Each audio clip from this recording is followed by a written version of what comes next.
Assalamualaikum dan salam sejahtera. Diharap semuanya berada dalam keadaan sihat, tenang dan mematuhi perintah kawalan pergerakan. Selamat bertemu kembali di dalam siri ulang kaji keselamatan kerja pembina. Siri ini membincangkan jenis-jenis tender dan proses penawaran tender.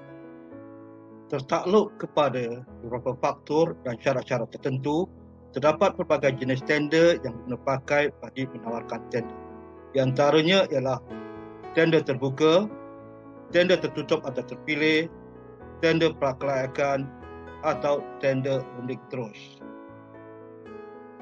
Setelah dokumen tender siap dan diluluskan, proses penawaran tender pun bermula.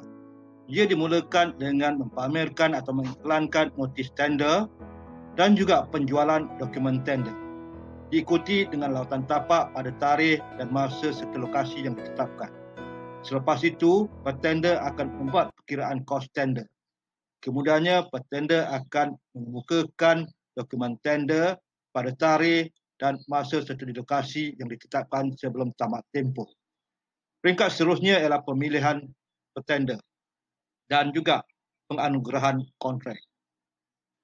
Notis tawaran tender perlu menyatakan nama organisasi yang menawarkan tender, tajuk tender, syarat kelayakan, tarikh, masa dan lokasi pembelian dokumen tender, tarikh, masa dan lokasi lawatan tapak, tarikh, masa dan lokasi penutupan dan penyerahan tender. Lawatan tapak merupakan salah satu elemen penting di dalam proses penawaran tender. Ia membolehkan petender mendapat gambaran jelas mengenai keadaan fizikal tapak bina. Semasa lawatan tersebut, wakil pelanggan hendaklah menerangkan skop kerja, kekangan yang berpotensi menjajaskan pelaksanaan projek, hazard-hazard utama, kehendak dan keperluan berkaitan dengan keselamatan dan kesihatan pekerjaan. Petender harus berhati-hati semasa membuat perkiraan bagi kos tender. Jika gagal berbuat demikian, harga yang ditawarkan kemungkinan terlalu tinggi dan menjejaskan peluang untuk mendapat kontrak. Sekiranya harga terlalu rendah, ia akan menyebabkan masalah ataupun kekangan keuangan apabila ditawarkan kontrak.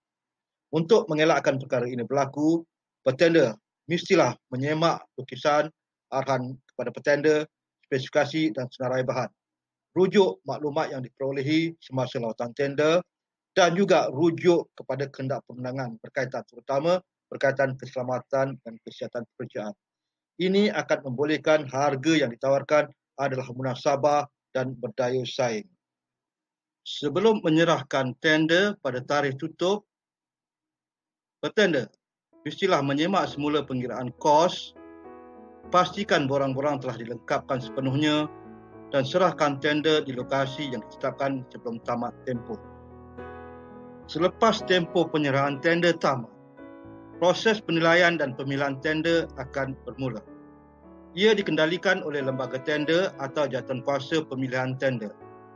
Penilaian dan pemilihan adalah dibuat berdasarkan kriteria tertentu seperti rekod prestasi terdahulu, kemampuan keuangan, kemampuan teknikal dan juga keupayaan menguruskan keselamatan dan kesihatan pekerjaan. Keputusan lembaga atau jawatankuasa pemilihan tender akan dimaklumkan kepada petender yang berjaya melalui surat tawaran. Sekiranya petender tersebut bersetuju, beliau perlu menjawabnya melalui surat setuju terima tawaran. Kemudian, kontrak dimeterai di antara kedua belah pihak. Sebelum memulakan kerja, kontraktor yang berjaya perlu mengemukakan bon pelaksanaan sebelum meneruskan pengurusan kontrak. Sehingga berjumpa lagi, sekian. Terima kasih.